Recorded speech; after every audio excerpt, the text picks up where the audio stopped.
Welcome to venue venturers. Venue venturers या आपल्या channel मध्ये आपल्या सर्वांचे स्वागत आहे. मी अतुल. मी पल्लवी. आज तुमच्या समोर लोणावळा पावना ट्रिपचा पार्ट 2 घेऊन येत आहोत. हा पल्लवी, आपण लोणावळा पावना ट्रिपच्या पार्ट 1 मध्ये काय केलं होतं? आपण पहिले जेव्हा मुंबईच्या दिशेने मुंबईहून निघालो तेव्हा आपण पहिले थांबलो लोणावळा डॅमच्या इथे आणि तिथे मस्त तलाव आणि तो निसर्ग सौंदर्य अनुभवला आणि मग वरती टायगर लिप पॉइंटला गेलो. बरोबर आहे, तिथे अप्रतिम होता. अगदी अप्रतिम होता. आणि आता ते निसर्ग सौंदर्य अनुभवून आपण परत एकदा पावना डॅमच्या दिशेने निघालेलो आहोत आणि आपल्याला असं समजलेलं आहे, अरे वा, इथे डावीकडे बघ, आय लव्ह लोणावळा पण लिहिलेलं आहे. ब्युटिफुल लोणावळा सिटी दिसत आहे. आणि आता आपण पावना रस्त्यात येणाऱ्या काही चांगल्या जागा असतील ते आम्ही सगळ्या तुम्हाला दाखवत जाऊ आणि आम्ही अनुभवू. पावना डॅमला जाता जाताच आम्हाला ही सुंदर फुलं दिसलेली आहेत इथे, तर ते शूटिंग करायला आम्हाला म्हणजे अगदी इतका आनंद झाला की आम्ही ते राहवलं नाही की लगेच आम्ही त्या कॅमेरामध्ये त्या फुलांना कैद करून घेतलेलं आहे. मला वाटतं पल्लवी बुशी डॅमच्या इथे असावं. हो, बुशी डॅमच्या इथे आहे. एका फुलावर मस्त फुलपाखरू देखील बसलेला आहे आणि असंच गावाकडचं जे वातावरण आहे त्याचा फील आपल्याला इथे येतोय. तर ते तुम्ही बघा, वेगवेगळ्या प्रकारची निसर्गाचं सौंदर्य बघा. आणि ही पानं कसली आहेत का पल्लवी? एकदम हार्ट शेप पानं आहेत. दिल खुश कर दिया या पानांनी. काहीतरी वेगळी वाटली म्हणून आम्ही त्याचं चित्रीकरण करावं असं वाटलं. प्रेक्षक तुम्हाला तर कळलं तर आम्हाला जरूर कळवा. आणि हे पण किती सुंदर गावातलं दृश्य आहे जिथे सगळ्या म्हशी चरतायत आणि जर तुम्हाला दिसत असेल दूरवर एक शेतकरी पण त्याच्या बाजूला काम करत आहे. किती मस्त लाईफ असेल यांचं. खरंच सुंदर लाईफ आहे, रमणीय आहे. तुम्ही पण हे आमच्या सोबत अनुभवा.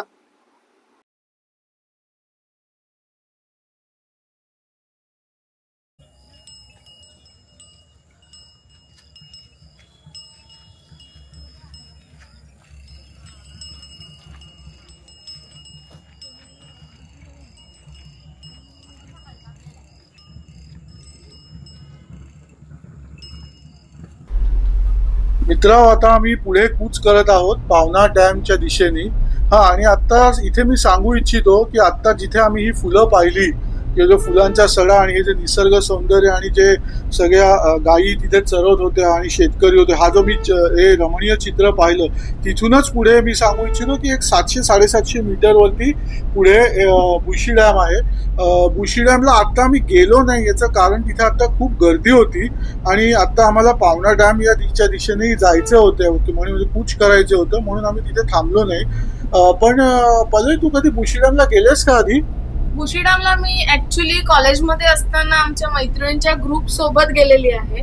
सो आता आपण म्हणूनच ठरवलं ना की असं डॅमला किंवा वॉटरफॉलला कुठे यायला ना एक मस्त ग्रुप पाहिजे, म्हणजे जास्त मजा येते. ऍक्च्युली पावसाळ्यामुळे त्याला खूप मस्त पाणी असणार आहे आता तिकडे.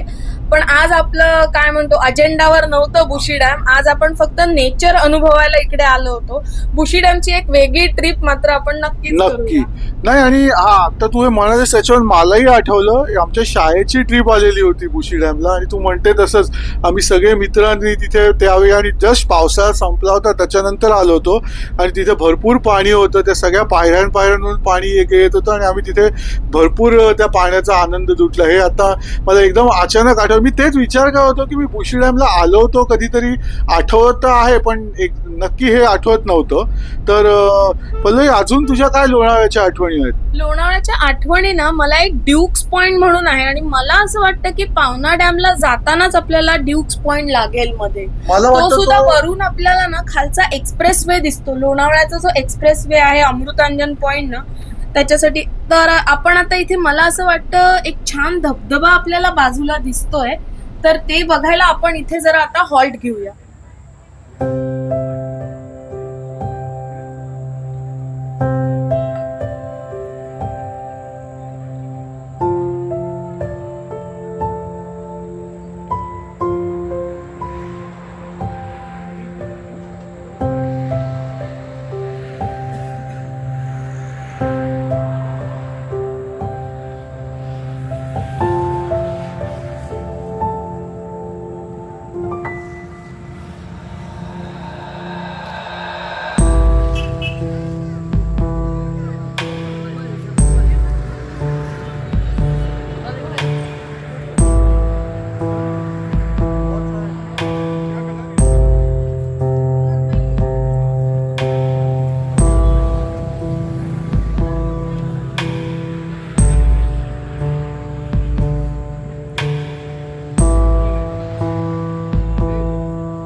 दर्शको, हा जो तुम्हाला समोर दिसतोय तो आहे ड्यूक्स पॉइंट आणि जो खाली रस्ता जाताना आपल्याला दिसत आहे तो आहे मुंबई पुणे यशवंतराव चव्हाण एक्सप्रेसवे द्रुतगती मार्ग.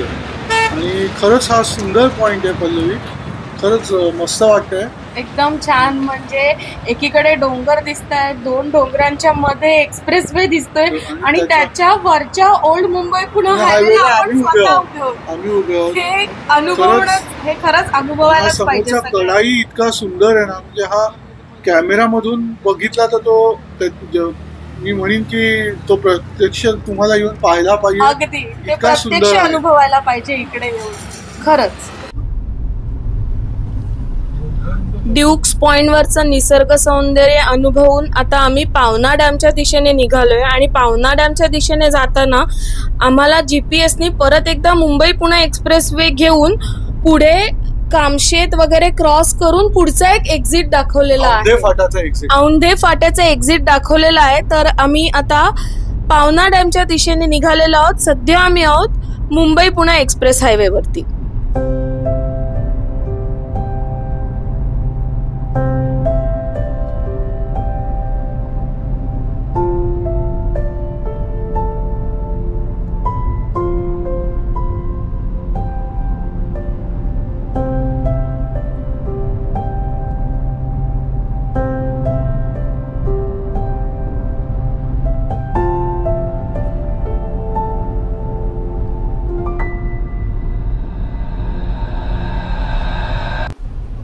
आता आम्ही एक्सप्रेसवे सोडला आहे मुंबई पुणे आणि पावण्याच्या दिशेने पावना गावातून जाणाऱ्या रस्त्याला लागलो आहे. औंधा फाट्याचा एक्झिट. लक्षात ठेवा, जर तुम्ही पुण्याकडून मुंबईच्या दिशेने येत असाल, कारण की आम्ही आता तसेच येत होतो, तर तुम्हाला औंधा फाट्याचा एक्झिटच घ्यावा लागेल. भले आम्ही प्रवास मुंबईहून सुरू केला, पण जेव्हा आपण लोणावळा जातो तेव्हा लोणावळ्याहून तुम्हाला मागे यावा लागतो. तोच तुम्हाला जीपीएस शॉर्टेस्ट रूट दाखवतो, तर तसंच तुम्हाला मागे यावं लागतं. आणि इथे आता मी जे काय निसर्ग सौंदर्य अनुभवतोय ते खरंच खूप सुंदर आहे. रस्त्याच्या दोन्ही बाजूनी जो पावण्याकडे जाणारा रस्ता आहे, खरंच रस्ताही चांगला आहे आणि दोन्ही बाजूनी छान शेती आहे आणि मस्त हिरवगार वातावरण झालंय. काय म्हणशील पल्लवी? एकदम सिनिक रूट आहे, एकदम सिनिक रूट.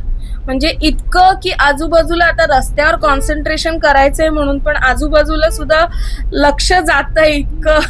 इतकं सिनिक रूट आहे. सगळीकडे हिरवळ आहे, हिरवा रंग वेगवेगळा आहे, प्रत्येक झाडाचा म्हणा, गवताचा म्हणा.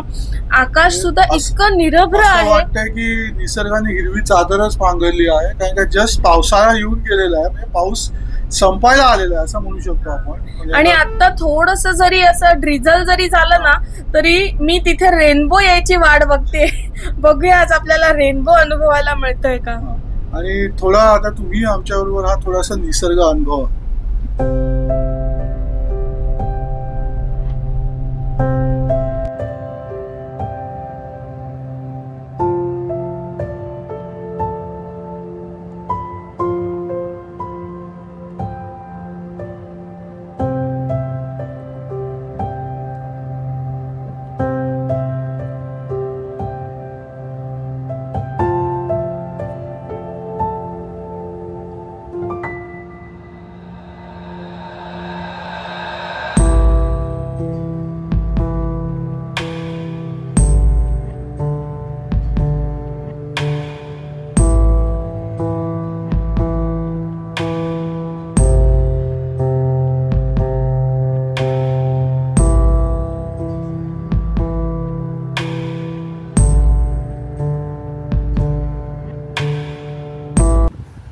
आता आपण पावना डॅमच्या पहिल्या टेकडीवर पोहोचलो आहोत.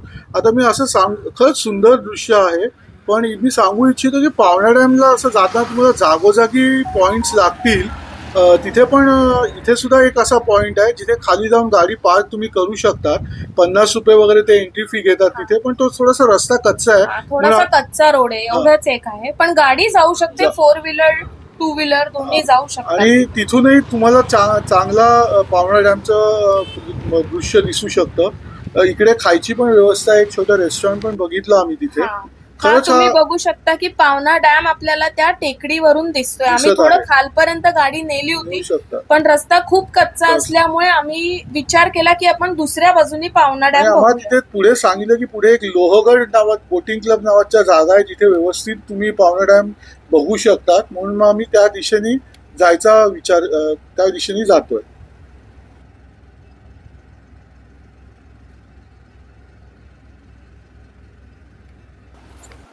मित्र, आता आम्ही इथे लोहगड रिसॉर्ट अँड बोटिंग क्लबला पोहोचलोय, जो एक्झॅक्टली पावना डॅम वरती आहे. खरंच अप्रतिम पॉइंट आहे. मी इथे एक तुम्हाला माहिती म्हणून सांगू इच्छितो, इथे लोहगड रिसॉर्ट आणि बोट क्लब मध्ये एंट्री फी ही 200 रुपये माणशी आहे. आणि ही भले तुम्ही 200 रुपये दिले तर हे तुम्ही आज जाऊन रिडीम करू शकतात. त्याचं तुम्ही चहा पाणी घेतलं तर ते पैसे वजा होतात.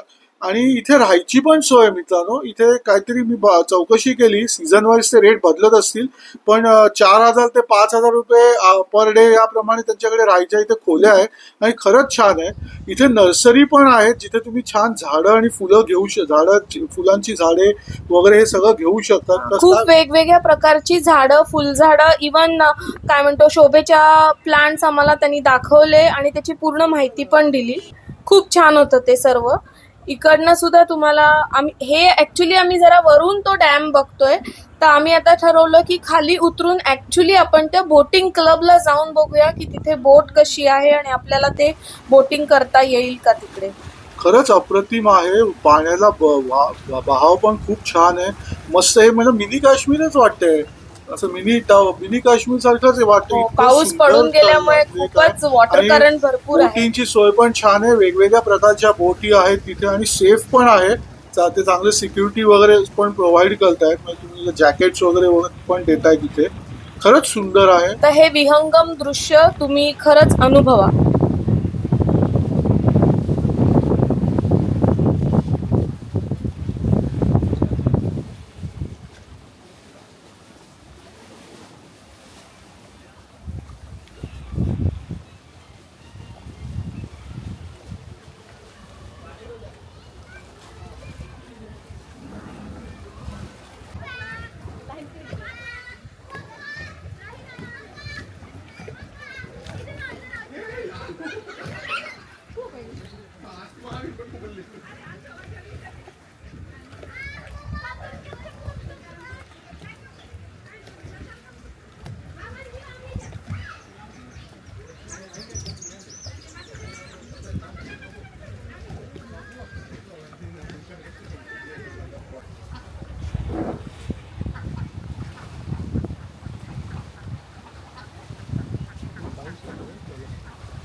अशा रीतीने मित्रांनो आमचा एक दिवसाची जी आमची सहल होती मुंबई, लोणावळा आणि पावना डॅम ही आज आमची आता इथे समाप्त झाली. आता आम्ही मुंबईच्या दिशेने परत प्रवास करायला लागलो आहोत.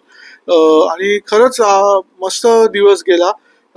एकदम सुंदर वातावरणामध्ये गेला. चेंज झाला. स्ट्रेस फ्री लाईफ मधून थोडासा विरंगुळा मिळाला. तर दोस्तो, आता आमचा व्हिडिओ तुम्हाला आवडला असेल तर लाईक करा, सबस्क्राईब करा. म्हणजे आम्हाला पण वेगवेगळ्या जागा व्हिजिट करून नवीन नवीन प्रकारे व्हिडिओ तुम्हाला दाखवायला प्रेरणा मिळेल. मोटिवेटेड असू आम्ही. आणि बघा, शेवटी जाता जाता पण आम्हाला एक खिंड दिसली. आता पावन खिंड म्हणू का पल्लवी? बापरे, हे खरंच खूपच वेगळं काहीतरी दिसतंय समोर. हो हो, खिंडीतून रस्ता आहे. खिंडीतून 2 डोंगरांच्या मधून खिंडच म्हणायला पाहिजे. हो, मला वाटतं आपल्या या आजच्या एक दिवसीय सहलीचा हा चांगला मी म्हणेन काय म्हणतो समाप्ती आहे असं म्हणायला हरकत नाही. काय म्हणते पल्लवी याच्यावर? हो, खूपच छान. म्हणजे हे किती छान, एवढूशे छोट्याशा 2 डोंगरांमधनं आपल्याला ते आकाश दिसतंय आणि समोरचा जाणारा रस्ता दिसतोय. तर ह्याच रस्त्याने आता आम्ही घरी जाणार आहोत आणि लवकरच तुम्हाला भेटू एक नवीन व्हिडिओ घेऊन. थँक्यू. थँक्यू. आहे.